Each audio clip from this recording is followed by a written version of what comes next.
We've made it, Jamie. Are you still there? I'm here. Oh, this is the biggest exhale of the entire conversation. Going live, that moment before you go live, usually I rely on a camera crew, people that know better than me, but when I have to hit the go live button, Jamie, it's just, I feel like I need to run to the bathroom. I'm sweating. It's horrible. There's no redos. There's no redos. We're here. It's present. We're in the moment. This is 2022 encapsulated. Just two dudes talking into their computers, trying to make a connection. Screaming into the internet, into the void. Help us. An official welcome to the audience watching live, and a welcome to folks that are watching us in 75 years after we're dead and buried. Hopefully you enjoy this conversation. This was 2022. This was Jamie Campbell Bower and Josh Horowitz. This is what we did back then. Most importantly, thank you to the audience joining us live. We're going to take your questions for Mr. Jamie Campbell Bower. You might see a little button that says ask a question. That's where you do it, guys. Just write in your question there. And if you want to be on camera, if I get my shit together and actually figure out a way to do it, just write in the question, yes, I'm cool with being on camera. Maybe I'll make a stab at it, and hopefully our computers won't explode. But the man of the hour, let's get right into it. Jamie, it's so good to see you. Congratulations. You've had a good summer, man. The music, Stranger Things. It's a good time to be Jamie Campbell Bower. Just tell me how you're doing. What's the summer been like for you, man? It's been great. It started sort of chaotically with the release of the show. For me, I hadn't been able to talk about it for 2.5 years. So when I was finally able to divulge all this information, there was this sort of verbal diarrhea that just sort of spewed forwards. Very exciting, an incredible project to talk about, an incredible show to be a part of. And then, I've been working for 15 years now, so I know when things kind of get crazy and what I need to do to remain human and myself, and not kind of get, too wrapped up in it and try and remain grounded. So there was a sort of 2-week period where I was like, the mind was just everywhere. It was living in the clouds. And then I was like, wow, I need to reground, regroup, meditate, stay focused, stay centered, So I was doing all of that. There's been a lot of great travel. I've met some amazing people. It's been beautiful. It's been a real blessing. It's been, not without its ups and downs, but that's life. That's life. It's never plain sailing. You bring up something that I wanted to kind of talk about, because I remember talking to you way back when in the Mortal Instruments era, and kind of like the first round of like Jamie Campbell Bower has arrived moment, a couple years after Sweeney Todd, and it was an exciting time, and you're at such a different place, I know, in your life and career and personally, and you just alluded to this, like there must be a weird kind of sense of deja vu. You're not 22, you're a man that's kind of been through it, and like just talk to me a little bit about this new opportunity, or this like kind of second chance at quote unquote mainstream success. Do you feel like you're going into this with a much different attitude, given all that you've been through career wise and personal wise? Absolutely. I mean, for me, in my early 20s and my mid 20s and even my late 20s, once I'd gotten sober, I was still figuring myself out. There were still parts of me that I had yet to get to grips with. And now, at 33, I'm much more able to understand myself and my career and the importance of creating beautiful art, and that it's very little to do with me at the end of the day.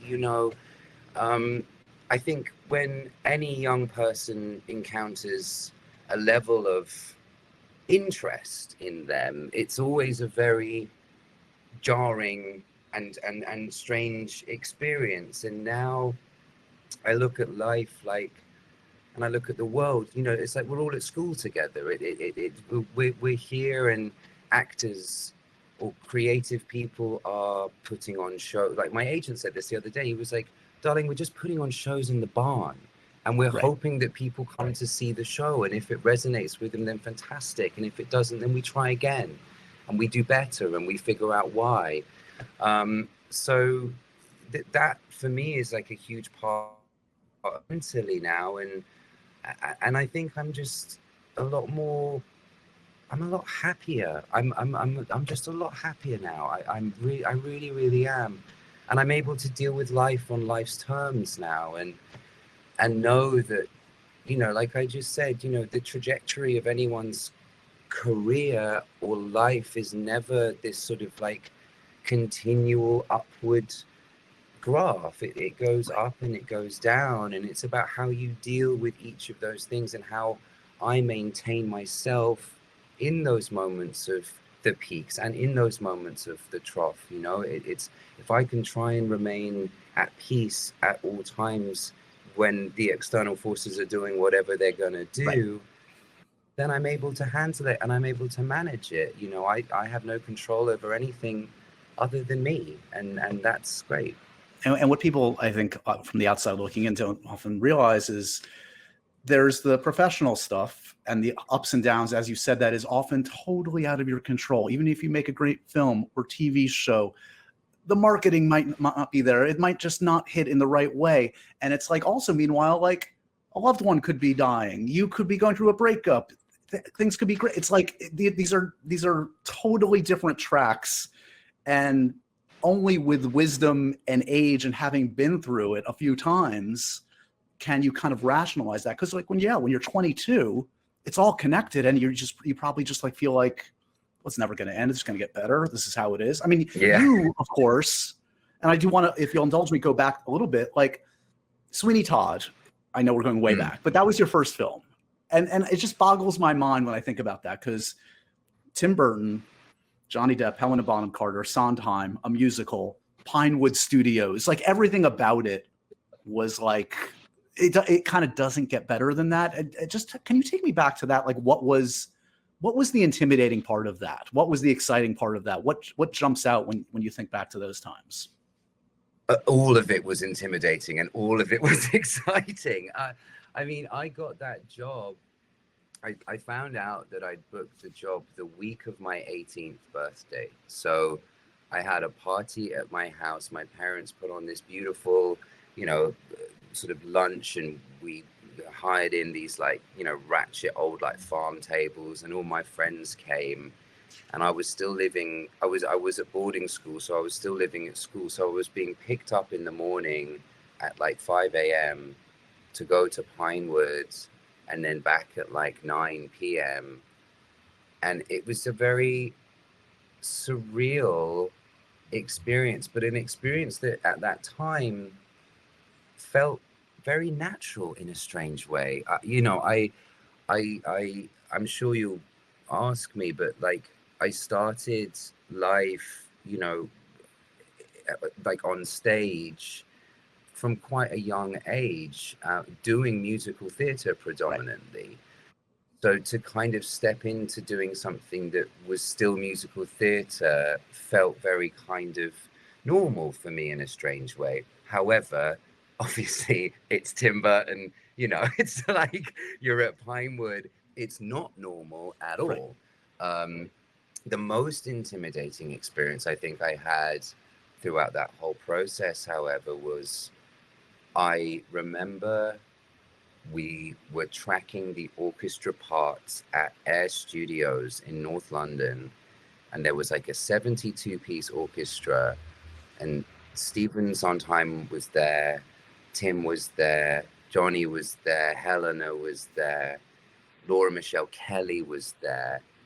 And I remember stepping into the booth to live track my vocal as Anthony Hope in front of all these legends and these icons, in front of the huge orchestra in this recording studio that has so much history. And Laura Michelle Kelly noticed that I was really nervous. And she was like, what I like to do is I like to pretend that I'm holding a chair above my head. It helps me to breathe deeper. So I went in there and tried that, and I just failed. I couldn't do it. And so I ended up having to retrack my vocal at a smaller studio in Chiswick in West London, with, I believe his name was Mike, who was doing our sound, and just feeling a lot more like relaxed and at peace. But that whole experience was very, I remember it with such fondness, and it was a very beautiful, and what a blessing. Like, what a blessing to do that for your first job. Like that really is, like you say, it's for some people it's the peak, it's everything, and I'm so grateful that I was able to be a part of that. But it was amazing, and I've been so fortunate that 99.9% of everyone I've ever worked with has been so gracious, and I've learned on the job not only how to do my job, but also how to be in my job, and that comes from the older performers that I'm working with who have done this for time. People like Ian McKellen, who are so gracious with every single person that they meet, and so much fun, and so brilliant at what they do. And I've been so fortunate because I've been able to witness that, pick up on it, and go, God, you're so lovely and kind to everyone, and this is how it should be. This is how we should work together. And Sweeney was no exception to that. You're working with Tim Burton, an incredible auteur, who spends so much time in his head and has a great support around him, and you're just watching this genius at work. It's like fucking fascinating. It's so funny. So a lot of people lately have been talking about this like supposed like Twilight resurgence. For me, Twilight never went away. Twilight was the beginning of my career at MTV. I had a great deja vu moment recently when Ashley Green's been doing a podcast like looking back at Twilight, and I came on and I talked a little bit about my experience just on the periphery of it. And you had a kind of a cool vantage point on it. Like you were in it, but you weren't like besieged like everybody else. You kind of like could dip in and out of it. Is it true, first of all, like that were you up for Edward? Did you do the audition for Edward for Catherine Hardwicke? Is that a true story? That is a true story. And I have an email from, I think it's from Whit Godfrey at Summit, that I think I looked at this like a year ago or 2 years ago, because I remember Catherine had a house down in Santa Monica. And I remember I was like I thought I was driving past the house. I was like, holy shit, I remember all of this going on now. So I like pulled up I was like, Twilight, got to find this email. And they were really interested in me reading for Edward. And they were like, the sort of like the dedication that Jamie brings to his roles, we're really interested in seeing him and all of this and all of that. And it didn't work out at the time, because it was around the same time that I think Sweeney was being released is when they were interested in seeing me. And I think life was just so crazy and hectic. It was one of those things that just never came to fruition. And yet, cut to movie 2, and they're like, hey, want to come and play a bad guy? I was like, yeah, I'd love to. But also, I like was not great in that audition either. I remember. Were you with Kristen? Did you play opposite her? No. So I never screen tested or never auditioned for Edward. Like it was more of just like a conversation where they were like, we really want Jamie to come along. We'd love him to be a part of this. We see him as a potential Edward. And it just like, it didn't work out. But then when I went back to read for Caius, I remember like, I was still so young. I was like 19. And I forgot the lines, and I said I was really sorry in the audition. And I remember my agent at the time called me, and afterwards, and they were like, the audition was fine, just never say sorry in an audition ever again. Project absolute confidence. You nailed it. Don't apologize. Yeah, which is not a note I've ever taken with me, by the way. So I still say sorry if I get things wrong, because accountability, right? So yeah, like that was a crazy time too. Yeah, wild. Was Potter always? Were you up for other Potter roles, or was it always Grindelwald back then? Mate, I was up for Harry. Yeah. So they came to my school to look for potential Potters or potential cast members, and pulled me out of a bunch of people. And so I went to go to the audition. And I think, correct me if I'm wrong, but isn't the first Potter Chris? Didn't Chris do the first Potter? Chris did the first Chris two. White. Chris Columbus. That's right. Yeah, of course. So going again, serendipity, going back to Twilight, seeing Chris again. So I went to go and meet Chris when I was 14, I guess. Oh, you're talking about Chris Weitz. No, Chris Weitz didn't do Potter. Chris Columbus did Potter. Chris Columbus, Weitz, of course, that's right. Yeah. Of course. Chris Columbus, that's right. Sorry, yes. Confusion there. So I went to go and meet Chris Columbus in London for the first Harry Potter, and they'd asked us to prepare a joke. And I had just heard this joke about a fairy, like the reason why the fairy sits on top of the Christmas tree. And it's a really dirty joke because it's about Christmas tree up somebody's bottom. And I told this joke in the audition, and there was again this sort of just air of just silence after I said it, and I was like, well, fuck that up. Better move on. So yeah, that was something that I was asked to be a part of, and then I had friends in that sphere in the Potter universe. And I work with Simon Beresford, who represents me in London, who I've worked with since Sweeney, who got me Sweeney, also represents Ralph Fiennes. So when they were sort of looking for somebody to come in and potentially play a young Grindelwald, they would asking the people that they knew. And Simon said, well, Jamie's now, properly working and is not telling too many rude jokes anymore. Yeah, that was a phase when he was 11 years old. He was telling really nasty, dirty jokes, but he's grown out of it. Yeah, being a little turd.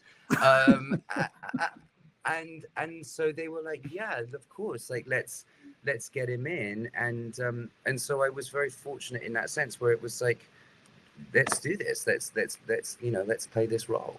Amazing. Before we jump forward to both the music and Stranger Things, I do want to mention, because you've been so honest, and I know it's helped a lot of people, and obviously only talk about as much as you're comfortable, but you've talked about sobriety and you tweeted about it. And I know that must mean so much to so many young people because, as you well know, mental health is not talked about, especially for young men, talked openly about these kind of struggles. And I'm just curious, looking back, do you tie any of what you've been through in with the work, with the industry, with the pressures that you felt? Or was this all just going to happen anyway? This is just genetic and, predispositions and the stuff that you were going to go through. I mean, looking back, you must have had time to sort this out and think this through about sort of the genesis of what you've gone through. Look, I growing up was a very anxious child, probably one of the reasons why I told a lot of dirty jokes, probably the reason why I sought attention in some way as well. It was this feeling of not being able to fully comprehend, come to terms with the deep emotions that I had within me. I always found that quite scary growing up. I also suffered with what we call, a spiritual malady. I had this big hole in my body and in my sort of being that I just didn't know how to kind of fill. And when I discovered alcohol, it was like all of this fear goes away. It just disappears. And you marry that with an inability to, know the fact that I don't have an off switch. It's a catalyst for total disaster. Also, for me, there was this feeling of wanting almost to kind of I think because I wasn't able to like I was saying, to fully grasp who I was, there was also this feeling of wanting to self-destruct in some way. Um, and so my addiction was a very isolating and lonely place for me. It wasn't, it's, you know, it's not like it really is made out to be in, you know, the movies with rock stars where it's like you're touring the world taking a load of drugs. It's, the reality is that often, you know, you're spending a large amount of time on your own and wanting to be on your own with your chosen substance.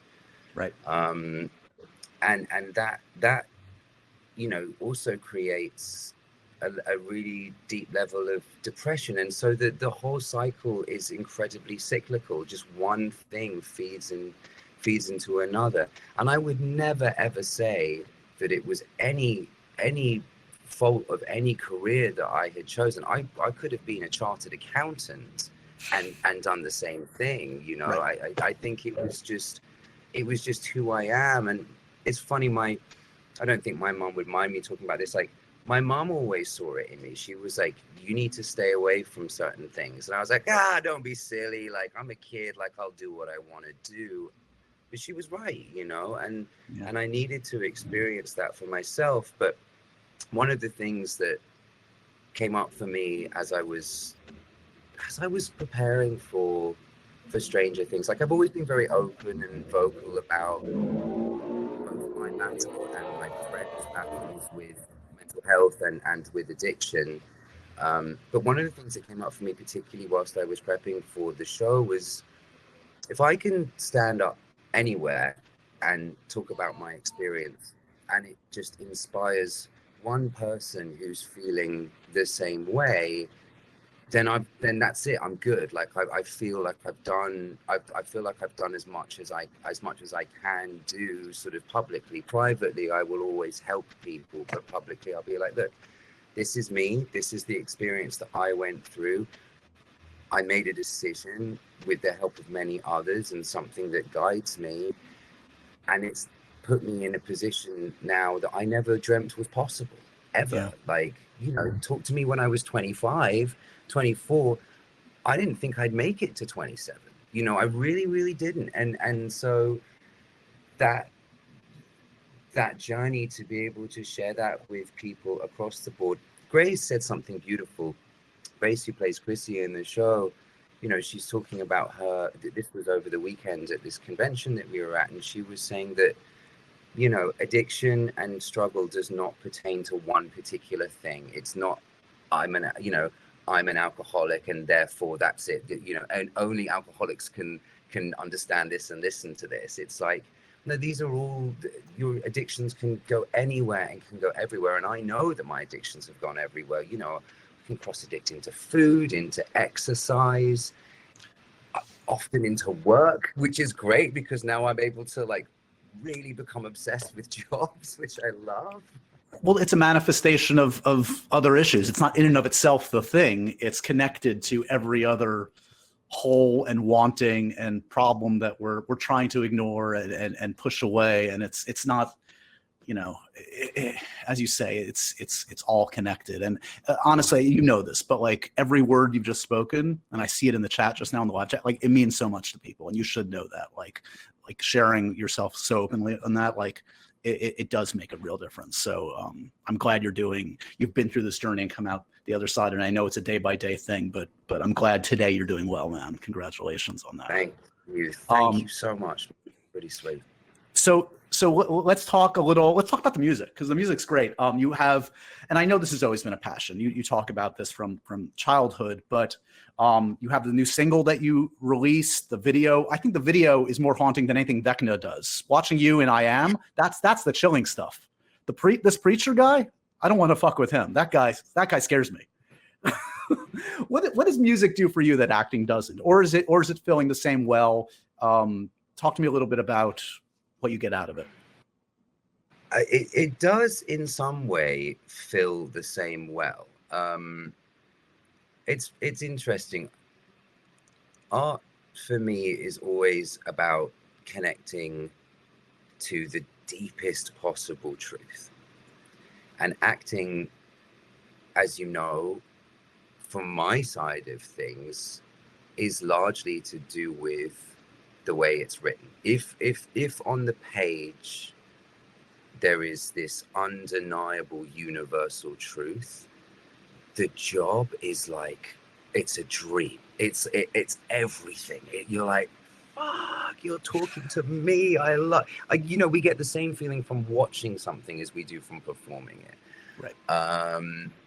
You know, and to go back to Stranger Things, you know, the way Matt and Ross write is just the whole show. Yes, okay, whilst we're in this, you know, world of you know, 11 having superpowers and Brenner and, you know, Russia and all of this kind of crazy exterior, it's peppered with these beautiful moments of reality, and that comes from the writers. Same thing with music. It's like I'm always trying to tap into something that is really deep within me. Now, with, you know, with acting, obviously, you are saying someone else's words. Right. You're the conduit like for someone else in a way. And this is direct communication. This is from your heart and soul, I would think. You would hope. That's the goal. Hope. That's the, yeah. So, you know, it does fill the creative need within me. That being said, you know, it comes when it comes. It's not an easy journey. It's not an easy road. There are weeks where I will write things down, or I will write songs, and it's just absolute piffle. It's just awful. And I have to keep plugging away at it to make sure that I'm really like cutting through to the heart of what I want to be talking about and who I am. But its music has just always serviced this need and this desire that acting has serviced too, which is to feel free. It's this freedom that I get when I am on stage, whether it be acting or doing music, and I'm doing something that means a lot to me or something that's resonating with me. I feel the most free I have ever felt in my life. And that feeling is a feeling that I will chase until the end of time. I don't know how free you feel when you get your 8 hours of makeup to play full on Vecna. I would think it is freeing. It's like, they can't see me. I can do anything. Like I am hidden, and it must feel like extraordinary to step on set. I mean, the story's already been told. Like when you stepped out in that full regalia, you reduced poor Millie Bobby Brown to tears. I mean, it was that's a credit to you and a credit to the makeup artists of what they're able to create in this environment. But I want to talk a little bit about your interpretation, because man, it works on so many levels. I know you've talked about like finding the voice, and that took a little trial and error. What was the worst version of the voice? What was the one that like that? What was the one that you regret even toying with? Can you give me any hint of what it sounded like? Give me the shit Vecna. I want shit Vecna. The shit Vecna. I think the worst was probably at the read-through, if I'm being honest, because I had never really done it in front of anyone before, so I was so nervous about it. And shit Vecna, he sounds very constipated. You know, he's like this. You know, it's time, Chrissy. You know, he's like. He's holding it all in. He's just sort of like, oh man, I can't believe I just did that. It was not good. It was not great. Yeah, that was shit Vecna, both, you know, metaphorically and literally, if we're talking about constipation. So yeah. Looking forward. I mean, the excitement of this is not only what you've accomplished in season 4, but you know, you're the big bad, like for the end game. Like this is it. This is the guy. He's coming back in a big way. I know you probably know nothing. The actors never know anything until it's time to get on set. Is that true? Still, you're in the dark? Yes. Oh, wait. Oh, you do know. So have you seen scripts? Have you seen anything? No, I haven't seen anything. I've seen nothing. Wow. I jumped the gun. You know stuff. Jamie knows stuff. Who, okay. You've played opposite a lot of talented actors. Who are you excited to potentially play with that you haven't yet in the Stranger Things cast? I would love to, I've mentioned this before. I would really love to see a journey between Vecna and Will. I do think that there is unfinished business there between the two of them. I am a huge fan of the show, and I know that, you know, from sort of skulking around the internet, there are people who are suggesting that we may have seen Vecna in season 1. You know, and I would love to kind of explore that relationship with Will, purely I think also because, like, visually when I watch the show, you know, like when Will is like in bed and you know, and Winona's having to like up the temperature, like that's a lot. Like that's a lot. It's very scary, and I love scary, so I'd like to see more of scary. Sold. All right, I want to run through a bunch of questions. We've gotten a ton of questions. We'll get through as many of these as possible in our remaining time with Jamie. Here's one that I was not aware of until this person wrote this down, and then I looked it up. So Sage Hannah wants to know, hey, can you please ask Jamie Bower to say, stop it, behave yourself? I need this. So you must be aware of this. I did. Then I went to YouTube, and sure enough, there are tens of thousands of views on compilations of you saying, stop it, behave yourself. Is this like a go-to? Is this like your go-to phrase that I was unaware of? I think it was. Being British, I'm very unable to sort of handle any form of praise, and stop it, behave yourself was sort of a shutdown. It was like, no, don't do that. Let's move on. Like, that's making me feel funny. So I am aware of it. Yeah. Okay. Jess wants to know, if you were made to choose between acting and music and could do only one for the rest of your life, which would you choose? It's a hard one, I know. Death. Can't do it. Avocado says, hi, Jamie. With the massive success of your newest single, I Am, and you currently residing in the US, would you ever consider touring across the country? Yes, I would love to. It's been something that I've spoken about with the great group of people that I work with. For me, I really want to, when I go out on tour, do shows in strange places, or do shows in places that you wouldn't normally expect to see a touring artist to go to. So, you know, for instance, like I took a bunch of crazy pictures out in this little town called Mayfield, Georgia, whilst we were working, and that was for the music. And I'd love to go to small towns like Mayfield, Georgia, and like play in some like old abandoned church building, and just bring a rig with me. I also remember like watching documentaries of Bob Dylan, and he would drive himself in the in this Winnebago, you know, across the country when he was touring. That for me is something that I would love to do. It's, you know, for me it's about making the entire experience of living an artistic experience. So if I can drive myself, you know, across the country to go and play a show, I will, and that's what I want to do. So yes, that is the plan.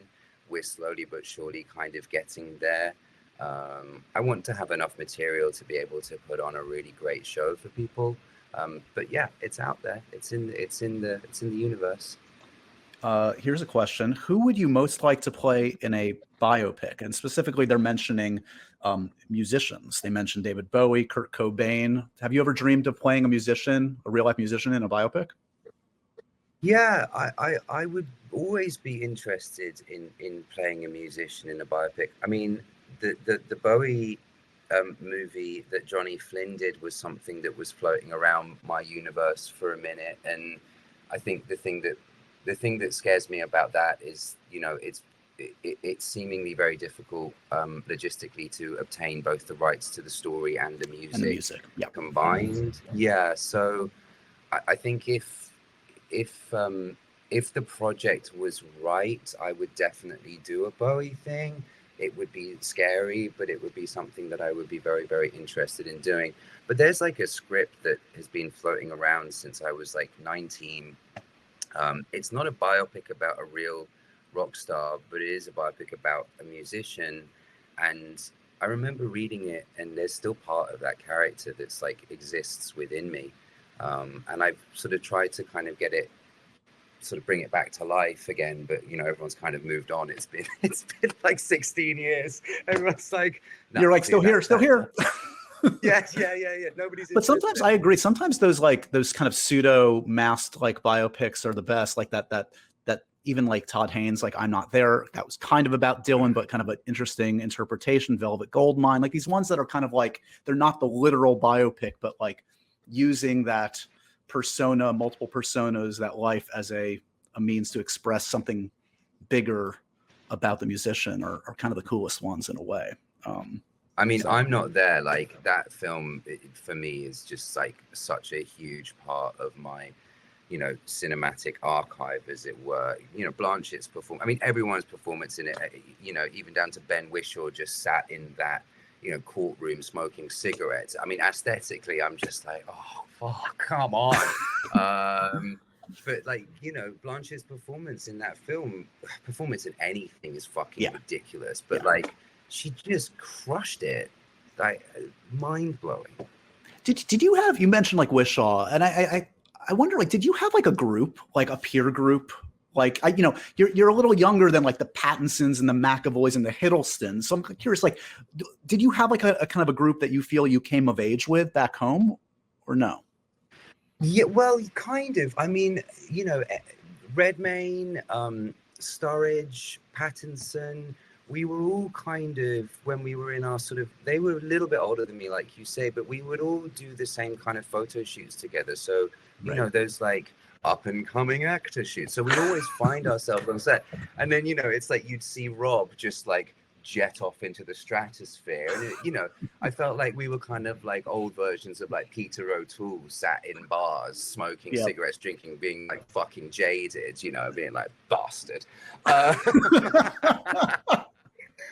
So there were kind of a few of us, and it's always really nice, like when I went back to go and do that really brief thing that I did in Fantastic Beasts, Eddie came into the trailer and like came and gave me this big hug and was like, it's so good to see you, man, like I haven't seen you forever. So there were kind of, I was kind of part of that group, but also kind of removed from it too. I guess I've always suffered from this like imposter syndrome where I'm like, I'm not fucking meant to be here. What the hell's going on? I always say this: all the best ones have imposter syndrome. If you think you belong, then I don't want to talk to you. Don't have confidence. The good ones doubt themselves every single day, no matter how successful they are. You are, correct me if I'm wrong, you're going to be working with Kevin Costner, and not just Kevin Costner, but on a Kevin Costner directed Western. I'm very excited for this. Kevin is a great director. He knows Westerns. This is the next gig? Yes, sir. What's the prep? Have you ever done anything like this? I don't feel like I've seen this on the resume before. No, it's funny. I've never been in a Western, but interestingly enough, with the way that my music has been going since January of this year, it's all felt very serendipitous. It's like Run On had this, like, obviously Johnny Cash covered it, and the look of the video that we made had this like kind of Western feel to it, so much so that we even used a grading when we were editing, this Western grade on it, and through to I Am as well, which was a song that I made, I think, before like I even got the gig with Kevin. So it has felt like everything's been sort of leading up to this moment. And then now, I'm really immersing myself in the world of sort of more modern Westerns and picking out characters that for me, for me are helping me build this person that I like, and the character that I'd like to see on the screen when I'm watching it. So, it's like I'm watching movies like Bone Tomahawk and like The Proposition. Nice. I went back to Django Unchained just because Leo's performance in that is so great and so visceral. I've got the 3:10 to Yuma that I've got to watch as well, and like Assassination. I've got a sort of endless list that I'm immersing myself in. I'm also putting posters up around my house of Western films. I've got this, great poster of like Kurt Russell that I'm about to put up. So like Tombstone. I'm really, exactly. Yeah. So I'm really getting into it. This is a more pleasant mood board than the Stranger Things mood board. This is not quite as dark as the Vecna mood board. Not necessarily. I'll tell you this much: the man ain't that nice. Oh no. With the baddies that you're so good at, how have you not played an evil Imperial officer in Star Wars yet? Donald Gleason stole your gig, basically, I think, and I love Donald. I love Donald too, but I'm going to be honest with you, Josh. I'm gunning for James Bond. I not to play Bond, but to be a villain in Bond. And I remember before Rami did the film, I was like, I'm going to be the first person, like under 30 to do it. It's going to be amazing. And then Rami comes along and just like kills it. And I'm like, damn it. Damn it. I wanted to do that. So there's still time. Love that. I've always said that. There's still time. There's still time. What's your villain? Do you want a scar, an affectation? What's your you know what? I actually have no idea. That's a very good question. I think it's just the dream of being the villain. I'm like, hey, you have the constipated Vecna voice. You have that ready. So just recycle that. I don't know what I could do with it. I think it's also because like I always felt like there's a point I think in every like British actor's career where we go, I'm never gonna be Bond. It's never gonna happen. Look at me. And then you go, well, what can I do? Oh, I could be the villain. That could be fun. Yeah. So I got to the understanding that I'd never play Bond. Yes, like it'd be the campest James Bond ever. Let's be honest. The martini would have like a little umbrella in it. I'd watch it. These folks would watch it. We'd all watch it. Look, you could play, I was going to say Q, but Ben's got that on lockdown. Wishaw's got that. So we'll find a role for you in the Bond franchise. Okay. I'm so happy for all the success, man. And it's been a journey, and the journey will continue. And I mean, I don't need to say it for this audience, but obviously the music continues. Check out. So are we going to see more singles? I know it's not necessarily an album forthcoming, but more music on its way? Yeah, more music on its way in varying different formats, in varying different degrees. I think, for me, also doing the music is offering me an experience to direct my own videos more so now. So, right. And that's something that I think eventually I would love to attack in the feature world and get into. Yeah, more music, more continuation of the story, just more art in general, just continuing to make art and put it out there for as long as humanly possible. Amazing. Continued success, man. It's been great to track what you've been up to. Congratulations again. We'll talk, I'm sure, more about the music and Stranger Things and your next baddie with Mr. Kevin Costner. It's been a real pleasure to catch up, man. I hope you stay well. And anytime you need me, I'm here in my little Zoom box for you. Josh, you're so sweet. It's been a long, long time. And for those people who have either just made it or don't know, Josh, has interviewed me a lot over my career, and it's been so nice to kind of see you again. And I remember seeing you on the carpet at MTV, and just gone and just feeling like, wow, man, this is crazy. So thank you. I'm really, really grateful. Well done, you. I'll see you around. I'm here. I'm here for you. I love, yeah. And for the record, our last interview on the carpet was with the three of you, Eduardo, Joe, and you. And I think I asked you to make your answers so short that we could fit into a 30-second fight for TV. So I apologize for that. I'm glad today we had an opportunity to have a real chit chat. Hope to see you in real life, buddy, again soon. And again, thanks everybody for watching today. Thanks to Jamie Campbell Bower. We'll see you on the next one, guys. Thank you.